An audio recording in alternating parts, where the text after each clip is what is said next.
Podcast. Today we're going to be talking about 1099 opportunities.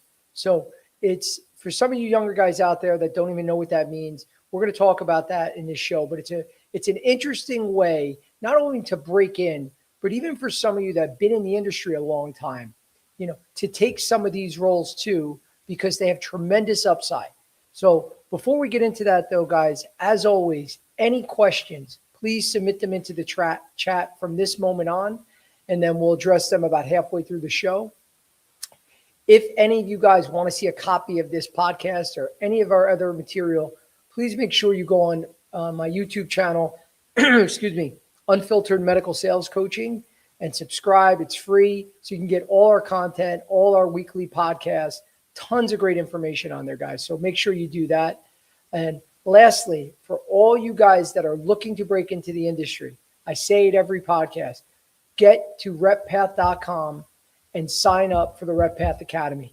We're helping reps every week break into this industry.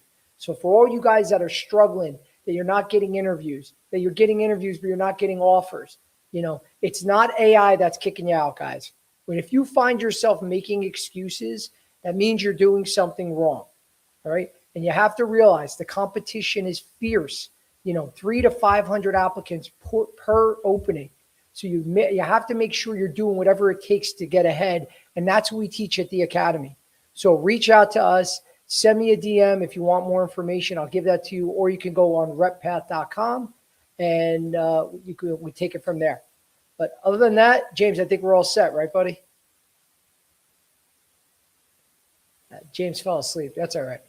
But we're going to dive right in. I was muted. But yeah, you got everything. All right, good. Thank you. So again, guys, today we're going to talk about 1099 medical sales opportunities. Okay, so what is a 1099 role? All right, for some of you, obviously, you know what that is. But for a lot of you younger individuals, you might be like, what the heck is that? So there's a 1099 role, which is where you're an independent contractor. Okay, so versus a W-2, which is where you work for a company and you receive a paycheck, from Medtronic, from Stryker, whoever that company is, where you get you'll get a paycheck from them. So what does that mean if you're an independent contractor? So I'm going to walk through, some of the pros and cons, and what are the differences are with, between that and a W-2. So one of the big differences is if you're an independent contractor, you do not get a base salary. A W-2 you do. For the most part, you always, will get some sort of base salary with a W-2 role. You have none of your expenses paid for in a 1099. So everything comes out of pocket. W-2, most of that is going to get paid for by your company. They're going to pay for your lunches, your breakfast, your entertainment, your gas, your cell phone, car, all that stuff is great, guys. Your medical, dental, vision, it all sounds great. And that's a great option too. But a lot of reps, these are the main reasons when you mention 1099, they go, no, not for me. I need a base salary. Okay. But the funny thing is, these are the same reps that talk about how great they are at sales. So I'm not sitting here, knocking anyone that wants a W-2, wants to get a steady paycheck and then work hard for their bonuses. God bless you. That's great. But if you really want to blow it out and really make serious dollars, the 1099 opportunities are typically the ones where reps can make substantial amounts of money, right? Because a lot of these companies, they do not care because they don't care what your background is for the most part. Some do, but a lot of them, you're going to go out there and you're only going to get paid on what you sell. So a lot of companies, they go, sure, if you have connections, if you have, orthopedic relationships, or if you're a young person that just wants to go out there and knock on doors and crush it, why not? Why won't we hire you? Because they have nothing to lose because they're not paying for anything for you. Okay. But most of the time, all they're giving you product knowledge. They'll give you, a lot of times they'll give you samples or promotional material if they have it, because a lot of times they don't. And then guidance, to help you, make your sales. And a lot of times, a lot of these companies are smaller companies where they'll help you go out and call on customers if you get big accounts and big opportunities. So they'll help you do that. But it's much less guidance and support than you're going to get with a W-2 company. All right. So why do it? Why would I do this? If, I get you can make a lot more money, but if I'm looking to break into this industry, why wouldn't I just hold out for a W-2? And you're right. You could hold out for that. But for some of you that really want to get in today, you can get in today if you take a 1099 opportunity. There's a company out there that will be able to make you an offer today and say, yep, you could start right up. Let's get going. All right. So the reason why I do think this is a great opportunity for some of you, while you're working to break into the industry, why wouldn't you do that today to see what it really takes? Okay. Start calling, say you work for, Joe Licata Medical is the 1099. And I tell you, listen, I'm here to support you. Here's the product. I'm going to give you, quick training on the material. You go out there and sell it. I don't care what you do. Go out and sell. And then if you get a big account, you get a big appointment, I'll be there to support it wherever that appointment is. This is the kind of feedback you're going to get from some of these 1099 owners, right? So when you go out there, it's going to really show, do you have what it takes? Because it's very hard with support. Now you don't have any support with marketing material or any of that. And you got to go into a doctor's office and try to sell a product to this doctor. It's not easy, but it's amazing experience, guys.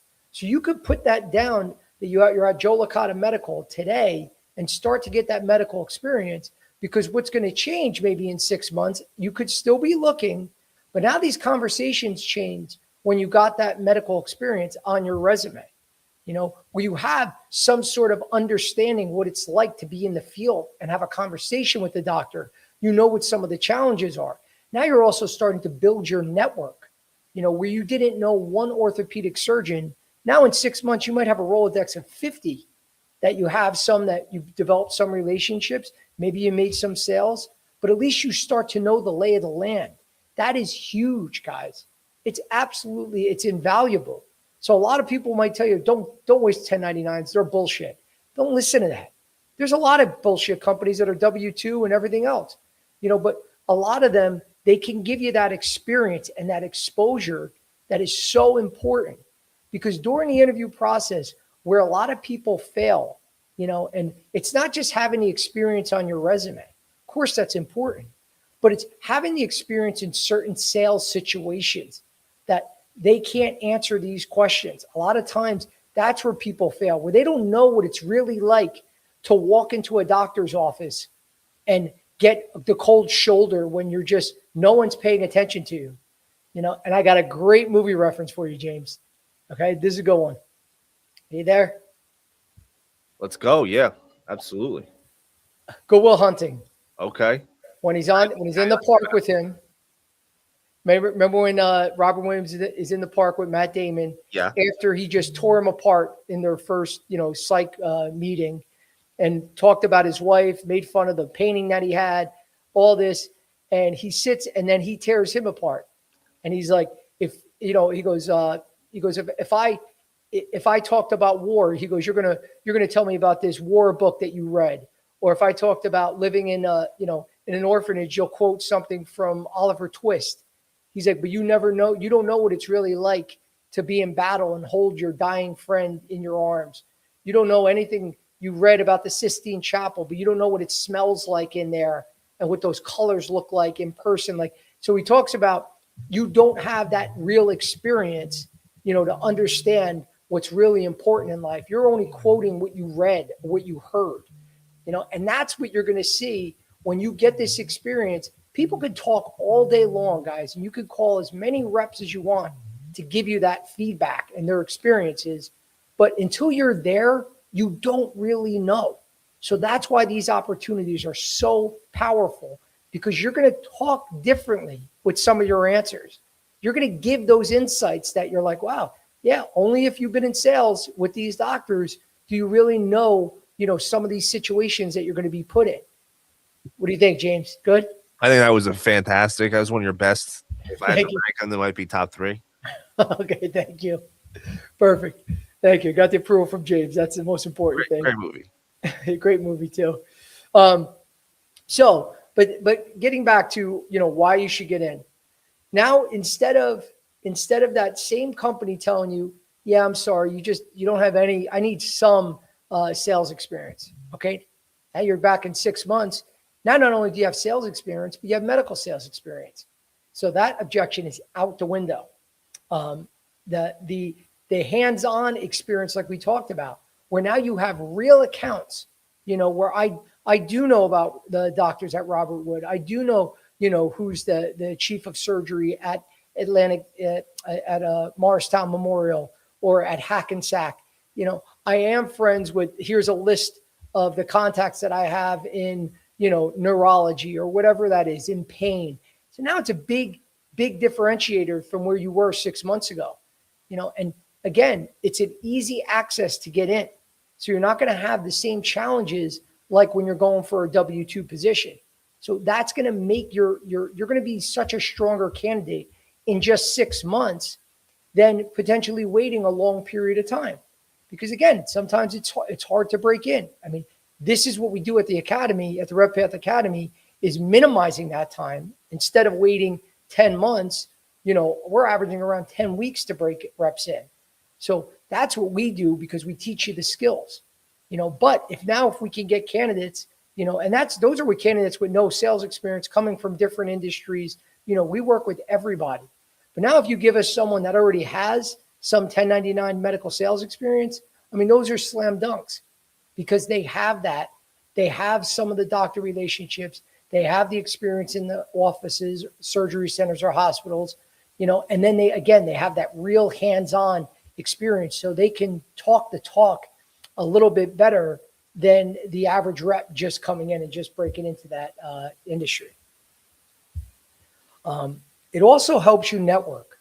All right. So now, instead of just looking up doctors' names, just looking up surgeons, administrators, other distributors, now you actually have a Rolodex of contacts.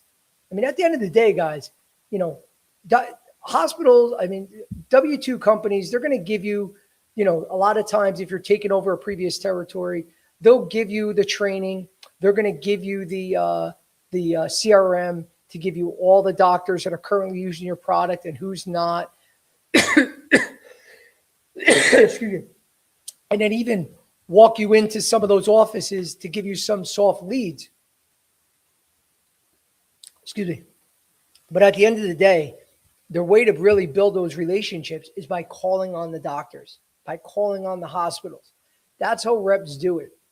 Of course, you got to send emails and make phone calls, do things remote sometimes because of limited access, get creative.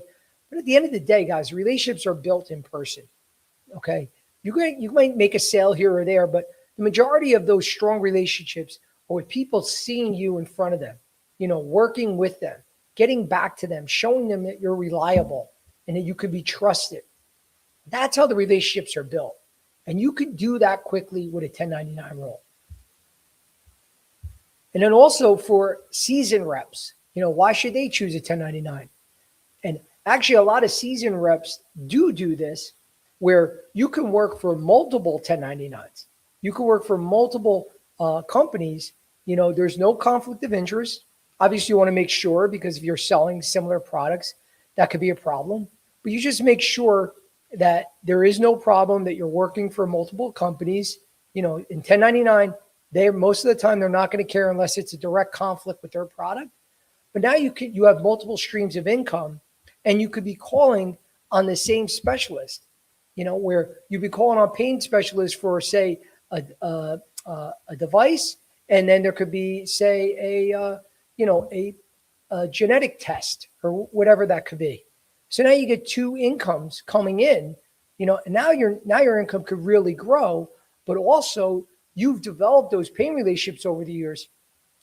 It's easier for a seasoned rep to go work at a 1099 company because they already have the relationships. So those doctors' cell phones are in their phone. They could call them up, hey, Dr. Jones, I'm going to be in the area on Friday. I got this new product. You're going to love it. What's a good time for me to stop by? And that doctor will respond, hey, Joe, come at like 4:30. I have a busy day that day. Come at the end of the day.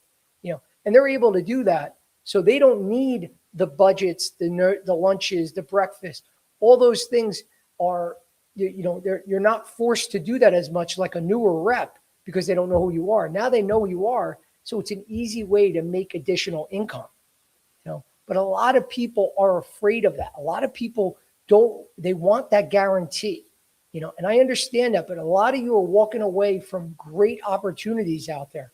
And I'll be straight up. If I had a company right now that I'm collaborating with or anything, I would tell you that, but there's a lot of companies that contact me all the time. They say, Joe, do you have any good reps? And a lot of times that's how I get a lot of reps positions if they don't want to wait to get a W-2 role, so you can easily get placed in that. You just got to have the understanding of what it really means and if it's the right fit for you, because it's not for everyone. Okay. Back to, for seasoned reps. Also the autonomy, guys. I mean, you'll see when you're in this business, if you haven't been in it yet, the corporate world is great. And then there's a lot of great things. There's a lot of security, again, pay, car, all that stuff is awesome. But you also got to answer to someone. And sometimes you get micromanaged a lot and you get tired of that. With a 1099 role, very few companies, of course they want you to sell and they're going to be there for you, but they're not paying you a base. They're not paying for your insurance. They're not doing all that. So they really can't tell you what to do. You're truly on your own, and they're usually there to support you when needed. That's what a good 1099 does. So you do have freedom, in medical sales, whether you're working for a 1099 or a W-2, but you really have freedom when it's a 1099. You can do, obviously within reason, ethically, legally, all that, but you could do whatever you want. You work for yourself. You're your boss. Okay. There's a lot of reps that create their own LLCs, and then, they're 1099, all their income, they report under their LLC. So you can create your own company, and you can work for all these different 1099s and bring in substantial income. I know a lot of guys that have done this because they've done this not only on the medical device side, but they also have done it on the diagnostic side. So which brings up our next point. I'm sorry, I just have my notes in front of me. Yeah. So what are some of the examples of the industries that these 1099s are in? Okay. So for medical devices, you're going to see a lot of disposable companies, implants and capital equipment. Then you also have biologics, wound care, regenerative medicine, DME products, like I said, diagnostics, surgical supplies, and distributor and manufacturer reps. You will very rarely, if ever, and I have not seen one yet, I have not seen a pharmaceutical selling pharmaceutical medications for a 1099. I just don't see them. Okay. There's much more legalities when it comes to pharma. They control, what you're saying. You cannot speak off label. You're going to get so much. And this is just a quick difference with device and pharma, which we've talked about in previous podcasts, but you're going to be dictated a lot by legal on what you can and can't say. You can't just, if a doctor comes up to you and says, hey, Joe, I'm using this drug for this off-label use. That's cool, right? You can't go, oh yeah, sure. That's great. You could get a lot of trouble for that, guys. You're not allowed to promote off-label. So a lot of times these 1099s, it's, people are out on their own saying and doing things. On the device side, the products, it's not like that, where you're not going to make all these false claims like you can with medications. So there's a much more scrutiny. There's scrutiny on both sides, but there's more on the pharma side. So you rarely see 1099s out there. So if you do those searches for pharma 1099 companies and wonder why many, if not many, or if any are coming up, that's one of the reasons why. Okay. So again, the pros of 1099s, it's an unlimited earnings potential.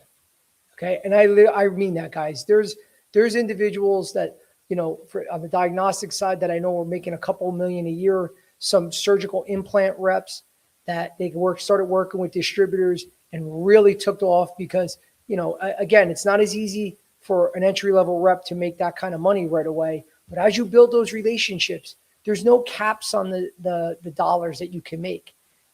They also pay a lot more in the percentage of sales. So for instance, if you're working with a W-2 company, one of the major companies, they could pay you, say, I'll make up numbers because it's all different, but say between 3 and 5% of everything you sell.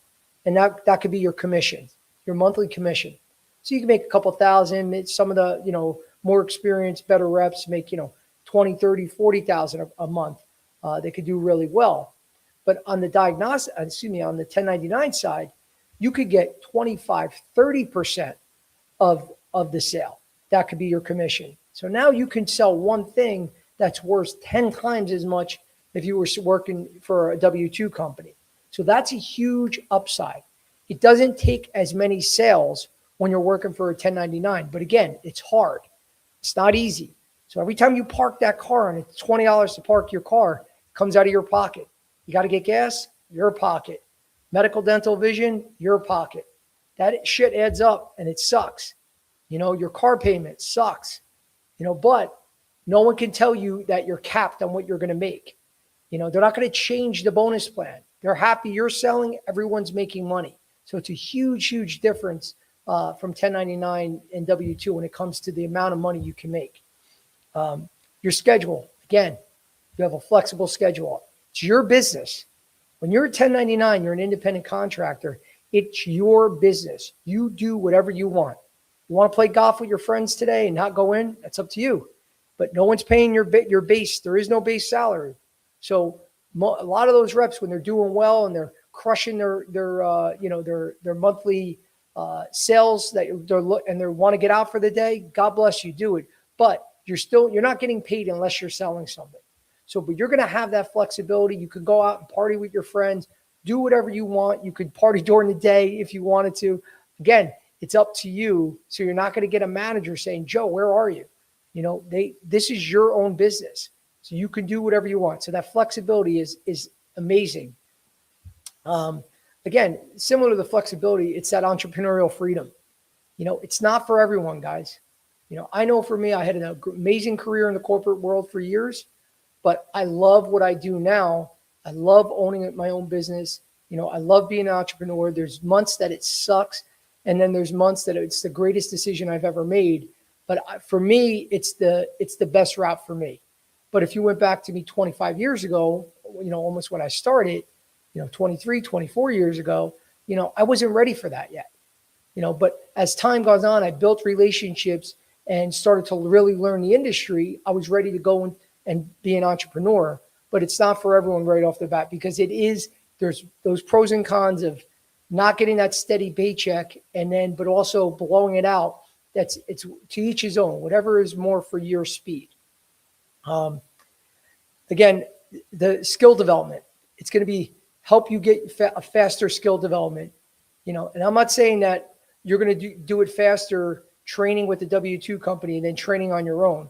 Obviously, if you get the support of a W-2 and you get hired, take that role, get that corporate support, have them really teach you a lot that you can learn quickly. But if you're spending months that you can't break in and you want to take a 1099 role, you're going to learn quickly on what it takes to get out there and have a true understanding. So a lot of those sales skills, you're going to be thrown in the fire. A lot of times they might not even train you that hard and say, here's our product. Here's a couple of features and benefits. Go out there and sell this. Oh, where's my detail aid? I don't know. Print this piece of paper out and show the doctor. I mean, that's what happens. Or a lot of times reps go out there and create products that look, that are homemade detail aids because they're trying to just get it in front of the doctor. So that's the challenging part. So if you are going to any of those companies, one of the questions that I'll ask, and we'll go over some of these later, make sure what the support really is. Is it just a phone call whenever I get a big meeting, or are you going to give me real training? Are you not only going to be there, are you going to train me how to use the product? Are you going to give me samples? Especially a lot of devices or disposables, you need some sort of sample that's tangible that the doctors can feel, play around with. because that's very important. So that's something for me that if I'm going to sell some sort of disposable or device, I need a sample to go around and present. I can't just go off my phone, and I can't go off some cheesy, homemade detail aid. You need something tangible, guys. So for any of these companies, again, we could discuss, but that's one of the questions you want to ask. Do you have the ability to sample? And what is the training look like? What does their support really look like? Those are important questions you need to ask. And then, like I was saying, on the entrepreneurial side and the autonomy side, you're building something that's yours. That's huge, guys. Because like I said earlier, they're not going to change bonus structures. They don't change territories. They don't take doctors away from you. These are going to be your customers. If you're getting business from them, the 1099 company is not going to want to ruin that. They don't have realignments where now, oh, sorry, it just looks better for the business, so we're going to take away half of these doctors like they do all the time on W-2 side. So again, W-2 side's great, but this is one of the cons. This is one of the pros with 1099. They're not going to take away those doctors. So you're building these relationships, building this business that you're going to be able to take with you forever. That's huge. And then, like I said, you can work for multiple 1099s as long as they're not conflicting. And when you're reading through your paperwork, obviously you got to make sure that you're not doing anything that's conflicting with any of these companies. You can bring in multiple streams of income and make a lot of money. So here are the cons, okay? Again, always being realistic here. Feast or famine when it comes to income. So you could have months, and again, I know reps that made hundreds of thousands one month, then didn't make anything for 6 months straight. It could happen. I'm not saying that that's normal, because some people would say, hey, if I made a couple 100,000 in 1 month, I don't care if I make anything the next 6 months, but it's scary when you have such drastic peaks and valleys, where you're having such an amazing couple of months and then all of a sudden it goes silent and you don't have that steady paycheck coming in. So you got to figure out how to balance your budget, to have money aside, because again, you got to run it like your own business. You can't go out and live like a rock star thinking that money's going to come in every month. It doesn't happen that way. So you have to have money aside for your entertainment. You have to have money aside for your car, your insurance. That has to come out of your pocket. So you got to make sure that you have that set aside for the slower times. The sales cycles, sometimes it can be very long, guys. Without having those big company names behind you, if you go in there with Joe Licata Medical, these hospitals could be like, who the hell is that? We have no idea what Joe Licata Medical is. So it's tougher and it takes longer to get those products approved than working with the big Strikers and Medtronics of the world, because they're more, they're more hesitant to deal with the unknown. So sometimes those processes can take a lot longer because the hospitals and doctors don't know who you are. Again, you pay for everything: meals, insurance, travel, car, parking, everything comes out of your pocket. That part sucks. The training, limited training. Again, some companies say, go out there and sell. Here's an email with the information. Let me know when you get a customer and I'll be there to help support. Or maybe I could do a Zoom call with them, or just, I can't get across the country, so I can't help you. But whenever you make a sale, let me know. That literally could be some of the training at some of these companies.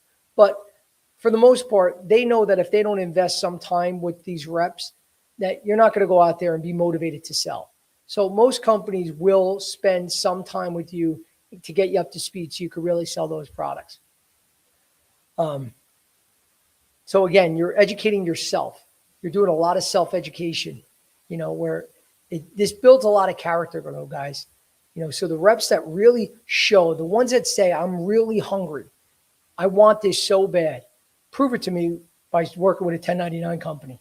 Because that's the difference between the stud, sales rep. There's all sales reps that are, there's studs on both sides with W-2 and 1099.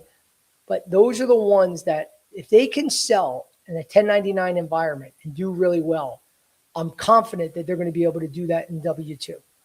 Okay. It's usually not as predictable when it's vice versa. When, so they could do, I've seen reps that do really well in W-2 and they get to the 1099 and like, wow, I have no support. I don't like any of this. They don't even know who the company is. It's a struggle to get these products approved. It's not for everybody.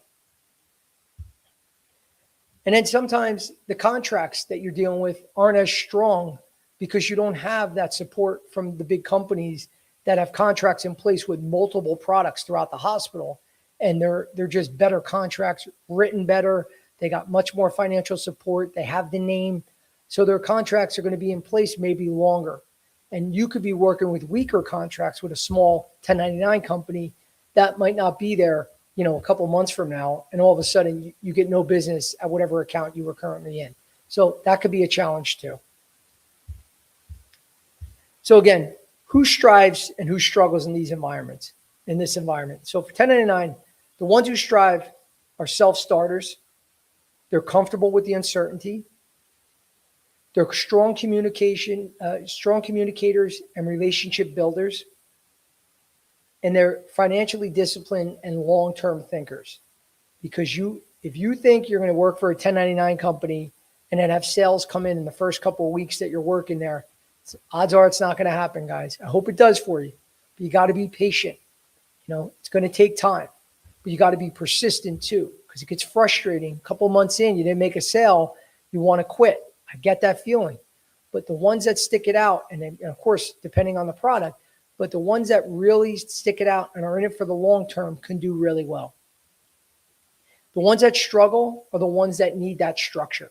And there's nothing wrong with that. Again, it's not for everyone. They want that base salary. They need that base salary. I totally understand it, but 1099 is obviously not for you. Uncomfortable with that constant rejection. Now, both sides are going to get that, but I think, instead of rejection, the right word is, and both sides are going to get ignored a lot too. But pound for pound, you're going to get more ignored on the 1099 side, because typically you're going to be coming from a smaller company that they don't know who you are. So they don't even waste their time coming out to meet with these reps unless you have a really, revolutionary product. And then anyone that's bad at managing money, 1099, probably not the right spot for you, because again, you could live like a rock star because you blow your commissions out 1 month and then not make anything for a couple months. So you got to be able to manage your money well. Okay, so here's some of the questions that I have for you guys to ask if you do get approached to go, on a 1099 interview with a company, because every interview is a two-way street. You can't just be sitting there like, I'm just so excited to be here and not really ask questions to make sure that this is the right fit for you. You got to make sure this is a career decision. So you want to make sure that this is the good fit. They're asking you a lot of questions because they're going to hire you and they're evaluating if you're a right fit for them. You got to evaluate if they're the right fit for you. So definitely you have to do that in 1099 roles. So these are some of the questions you have to be asking. Number one, how long has a product been on the market? That's very important, guys. If this has been around for 3 years and they haven't sold one yet, bad sign. It's been out a couple weeks, and they're looking for you to launch it. Okay, a lot of uncertainty, but if you got the guts to go out there and try it, then that makes sense. But you want to know how long it's been out there and what kind of sales they have, in that time period. Because if it's not a lot and it's been a long time, that's a red flag. Who else in the company is successful at selling this product? Those are individuals, before you say yes, you have to be on the phone with them. I don't care who it is. If they name 10 people, call all 10 people. You really want to know what the playing field is like, what these people are really bringing in, what sales they're bringing in. You have to know that, because they're going to throw out a lot of crazy numbers to you and, you can make 5 million a year and sell 30 million worth of product. That's great. You want to talk to reps that are really doing it. Now, if you're the first rep hired, again, that's okay. It's going to be a lot of uncertainty. So if you have the guts, good for you. But if there's 10 reps at the company and they throw out all these crazy numbers in the interview, and now you're calling these people and they're like, oh man, I only made like 30,000 last year. Again, you want to have those conversations so you really know what they're doing and how much they're really making. And you also can tell, because if they've been there for 5 years, that's a good sign. If they've been there a couple of weeks, okay, you're not going to take their, what they're saying as put as much weight in it as if they were a seasoned veteran at that company. What's the average deal size and the sales cycle? How long is it taking these reps to make these sales? Very important. Again, the commission structure and payout timing. What is that? Because again, reps could be making all this, all these sales. Are they paying you 2 weeks after you submit that purchase order? Or because it's a small company, you don't get paid until the company gets paid. That's very important, guys. Make a note of that. Do you get paid when you just submit a PO, or do you have to wait until the company gets paid? All right. So this is important because a lot of companies, when they're dealing with hospitals, for instance, hospitals can have, most of them have a net 60 payment. Whenever you sell something, again, they have 60 days from when you submitted that bill to pay for that, to pay their bill. Now, a lot of them go longer than that. Some go net 120. So waiting 4 months to get a check that you sold 4 months ago, and now you got to wait for the company to get paid. So that's 4 months for when they get paid. And then it could be weeks or a month after that before you actually get paid. So you have to really have an understanding of when do you get paid? When I submit my purchase order, or is it when the company gets paid? Because when it's the company gets paid, I got to be honest, that's a red flag. I wouldn't take a bunch of those 1099s. You've taken a chance, and you have a lot of risks when you're doing this. The company should be taking risks too. And it should be their job to worry about collecting payment and being their own collections agency, not your job. Your job is to sell. You don't want to go around going to hospitals and say, hey, you still owe us $150,000. You're not a collection agency. You don't want to do that. Some do because they have no choice, but that's another hat that you have to wear and another challenge just to get your money. Get that territory exclusivity in writing. You don't want that it's a free-for-all, that another rep can come in there with a great relationship with Dr. Jones too, and he tells the company, I can get you a lot more business there than he's getting you. So you have to make sure when you sign up that you have exclusivity to a territory. I would most likely say a territory where you have the state of New Jersey, or you have the state of Pennsylvania, or you have certain counties that no matter who comes in, they're yours, or list of doctors, or you can have a combination of both. I know reps that have worked in many parts of the country. They had exclusivity to states in the Northeast, but then they also had doctors that around the country that they also were on their exclusivity list. So no one can come in and take them. Once you sign up, any business that comes from those individuals, you get it. So you want to make sure that that's in writing. Like I said before, the training and onboarding support. What is that? How does that look? What exactly is going to, what kind of support are you going to give me? How are you going to train me to use this product? What kind of samples am I going to get, if any? Important questions. Is the product reimbursed? Very important. Guys, if the product is not reimbursed, or if it's reimbursed poorly, run.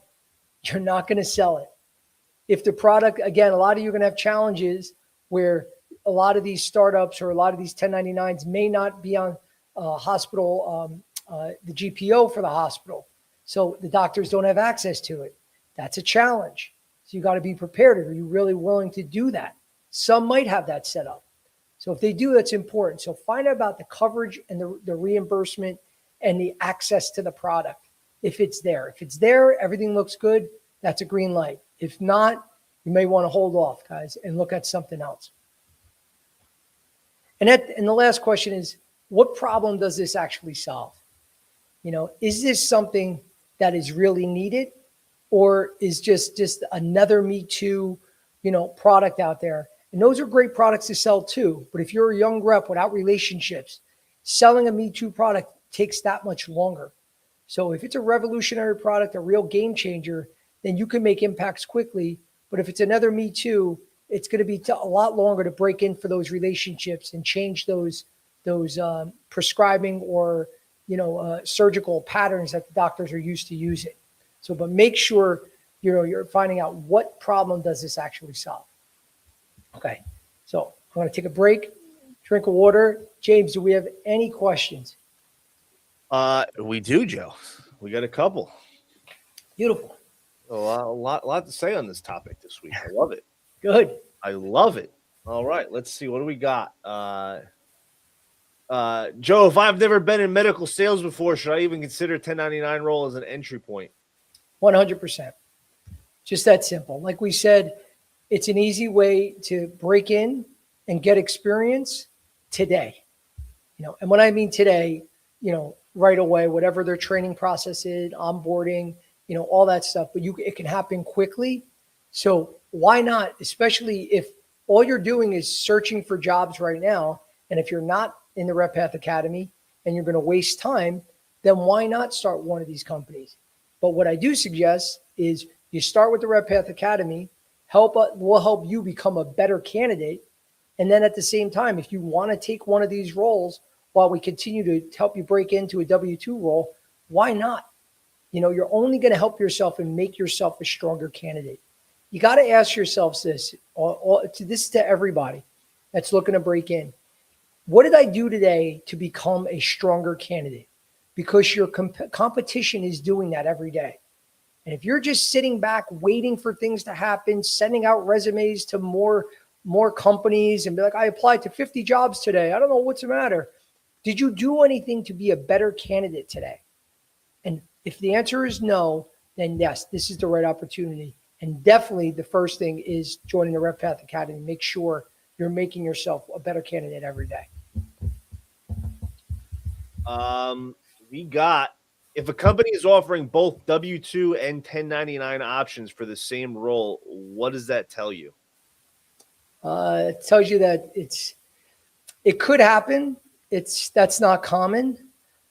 Sometimes there's individuals, I know I've seen this with companies that would do this, say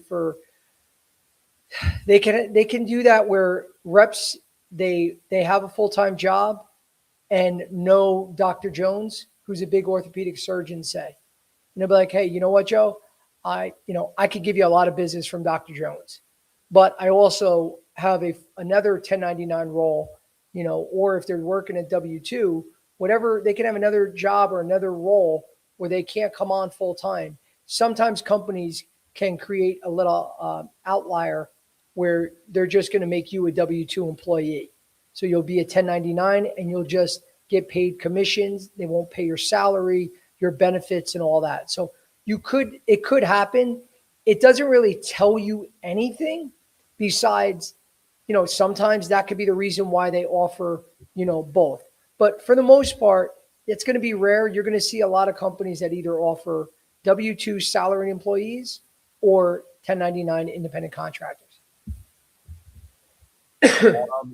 How do I vet companies offering 1099 roles? What questions should I be asking them? Well, that we just went over. So if you watched, about 3 minutes ago in this video, we just went over those lists of questions. So go back and watch this replay on YouTube. Absolutely. Unfiltered medical sales coaching. There we go, right there. Thank you. We have,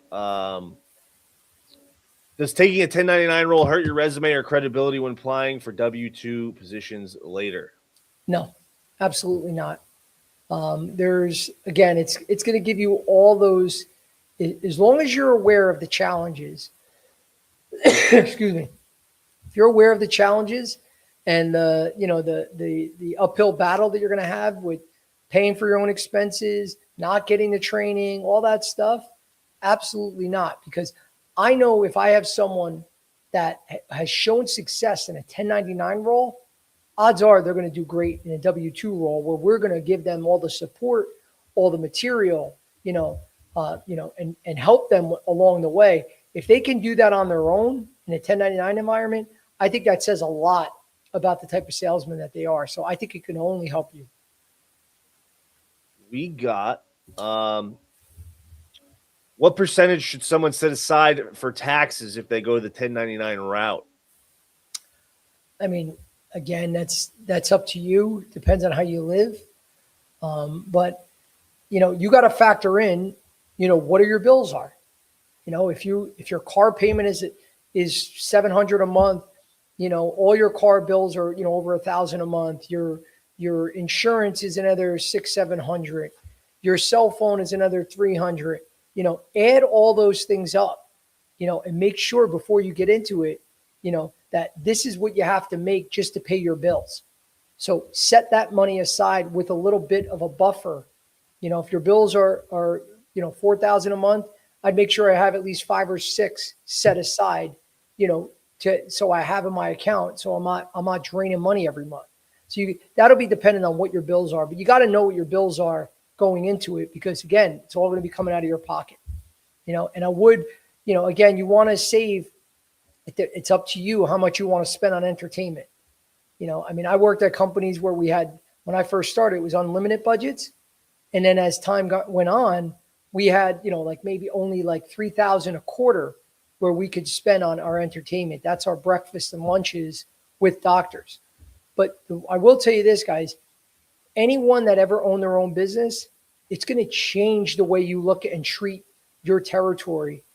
Then if later on you do get a W-2 role, because you're going to respect and be smarter with your money than if you just work for a company that's going to pay for everything. Because when it's got to come out of your pocket, you think twice before you do a breakfast. You think twice before you do a lunch. When those doctors say, hey, I only could see you if I do a lunch, you're sitting here going, screw that. I'll get creative and find another way to see this guy. I don't have the money to spend $500 on a lunch for his practice. So it will make you a smarter business owner. Because again, this 1099, it's your business. It's coming out of your pocket. It's going to make you think smarter and be more strategic in your spending. We have Jacqueline Nosterhouse on YouTube said 30% depending on CPA recommendations for business tax deductions. Are 1099s reps treated differently by surgeons and hospital staff, or does nobody really know the difference? The hospital staff probably not as much. They might ask like where, what company you're with, and they could be, they could be arrogant and a little condescending, like who? Joe Licata Medical? What the hell is that? You could get confronted with that, and the doctors can say that too. I never heard of your company. I'm sorry, we work with the big vendors, or we're contracted with these big vendors. They could say all that, but that's part of the challenge, guys. But I would tell you this, the more that you get to know them, the more that you're in those surgeries, and you're proving yourself and showing your value, the less they're going to ask about where you're from. So they're going to ask where you're from, no matter where whenever you first walk in that door, and they might go, oh yeah, Stryker, great company, or, Medtronic, great company, Joe Licata Medical, I've never heard of it. Who cares? Now it's your job to build the name for yourself that in those 6 months to a year, everyone knows who Joe Licata is. That's the goal. Okay. Joe, what happens when there's a territory dispute or commission discrepancy and you're a 1099 and don't have an HR to go to? How do you protect yourself? That's your contract. Everything is that contract, guys. Excuse me. So I recommend that whenever you get a contract from a company, they'll probably send you some sort of agreement. Don't be a superhero and think you're going to read it and know what the hell you're doing. Take it to a lawyer or someone that really knows how to read contracts and put whatever you want to put in there. They can reject it, but don't just take what they sent you and go, hey, well, it's the company, so I'm not gonna push. I'm sure they know what they're talking about. No, guys, when you have someone really scrutinize some of these contracts, it can be so heavily weighted in their favor that you don't want to sign that. So you have to make sure that everything is airtight before you sign that, because later on, whenever there is there's a dispute, which does happen, if you don't have that set up, you're screwed. But when you have it set up, Now you're in the driver's seat. Now, hey, I got the contract right here. There's no talking about it. There's no dispute. And if they fight you, then you worry about getting your lawyer involved and taking it to another level. But you're rarely going to see that if it's airtight in that contract. You got to make sure that those agreements are set up from jump, and make sure you get a lawyer to look at it. Well, that answers the next question. How do you negotiate a 1099 offer? Yeah, get a lawyer to write it up. Again, you could do this on your own on ChatGPT and create things. When it's something as serious as this, and this is your income involved, you have to make sure that someone that knows what they're looking at look that over for you. We have, if the company decides to bring that territory in-house and convert it to a W-2 position, what typically happens to the 1099 rep who built it? Do they have leverage, or are they just out? Again, it comes down to the contract. I don't think that you're going to see that too often. It could happen. It has happened. But there's really not much for them to gain to piss off the rep that has that relationship and really built that doctor, that business with whatever doctor or facility. But again, it comes down to the contract. So that's something else that you want to make sure it's in there, that this cannot be converted into a W-2 role, or however you want to phrase it, but put that in there into the contract, because at the beginning, when there's no business there, that's the time to get this all ironed out. Now, if you come in and look to make an adjustment after you brought in all this business, sometimes you're also helping them build relationships with those doctors and those accounts, where it gets tough because now the doctor really loves this product and he knows your manager, Susan or Bob. And now it's like, shit, you kind of backed yourself into a corner where you could leave, but the doctor's like, I love Joe, but I love this product more. So I'm going to keep working with Bob. I don't need to work with Joe. I really love the product. So again, make sure it's in the contract. Jacqueline Nosterhouse also added another great question for the company is vendor credential support, training letters, liability insurance for the product, etc. I appreciate that. You're right, Jacqueline. All that, guys, again, that's part of the onboarding. That's part of the training support that we talked about. That was, Jacqueline, thank you for being more specific. But again, those vendor credentialing is expensive. It could be, $800 a year just for vendor mate, and now that's only one. Now you got to get on Simpler, IntelliCentrics. It's a couple thousand a year just for vendor credentialing services. You have to budget for that because that's going to come out of your pocket, because you're not going to be able to just smile to walk in those hospitals. You need that credentialing to get in the front door. So thank you, Jacqueline. We have, let's say someone spends 2 years absolutely crushing it as a 1099 rep.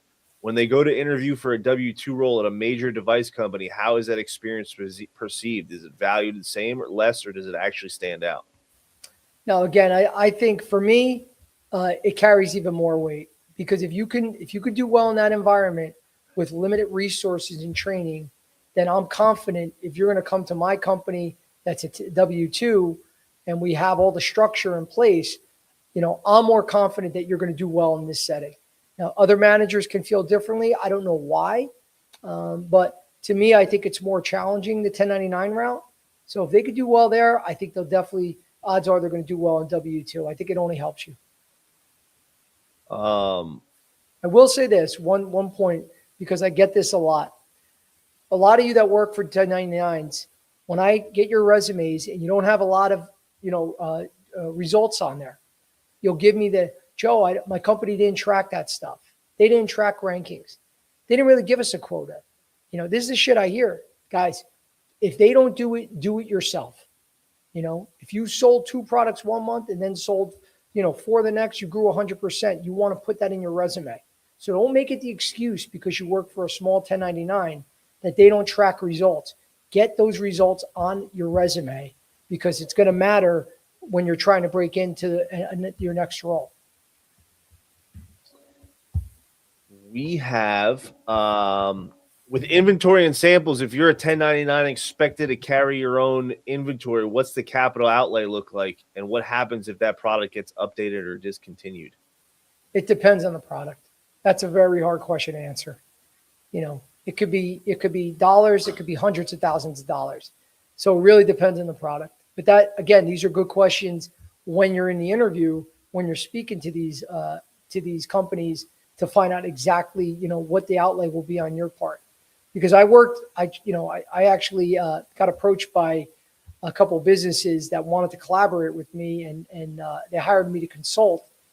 And honestly, I backed away during the screening process, working with those companies, because sometimes there's too much of an outlay that I just wasn't confident that reps are going to want to spend $30,000 out of their pocket just to carry around that device because the company's making them purchase that. So, great question, because you want to make sure that you're asking that. Are they going to give you those samples, or do you have to pay for the samples? Are they going to give you the product as a demo, or do you got to pay for the demo? Big difference. But the value, it could range from dollars to hundreds of thousands of dollars.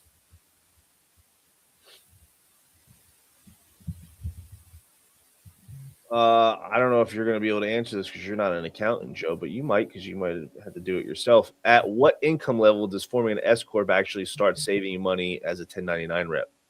No clue. No clue. No clue. Call your accountant for that one. Figured you I might. definitely want to listen to me for that answer. So. Movie quotes, maybe. Yeah, that's it. I can tell you about Good Will Hunting, but no, definitely. I don't know that answer, guys. So whoever asked that, I'm sorry, but definitely go to your accountant for that. You don't want me to set up your accounting or your books, or any of your, accounting game plans. So yeah, sorry. With a 1099, are there ways to verify companies claim top rep earnings? Or are they just making it up most of the time? Well, you could. I mean, sometimes they should be able to track their sales, and sometimes you could just do easy math. So if they'll give you a printout, and you verify it with that rep, you want to make sure that you're verifying with the rep too. That did you really do $1 million in sales last year? And they say they pay 30% commission. I mean, it's easy. Then they made 300,000. But you want to make sure you're getting some sort of printout that the company has, and then also speaking to that rep and verifying that. Because again, could show $1 million in sales, and then they could say, well, actually, you know what? The company didn't count $500,000 of that because it was from a previous account that was tied to this account. Like, there could be all this bullshit back and forth. That's why you want to make sure you get some sort of printout and then speak to that rep. But sometimes they might not have all that, not because they're hiding it, but they're small companies and they don't have all that, at their disposal, but most of them should. So you do want some sort of verification, before you move forward. Lance Kessler over on LinkedIn, he wants to know where you can get a copy of this conversation. Great question, Lance. Go right onto YouTube and subscribe to my channel, Unfiltered Medical Sales Coaching. Click the link below. Subscribe it's a free channel, and you'll be able to get this and all the other podcasts and content that we produce. Tons of information on there. So thank you for asking that, but just go on there and subscribe. Joe, how would you exit a bad 1099 situation without torturing your industry reputation?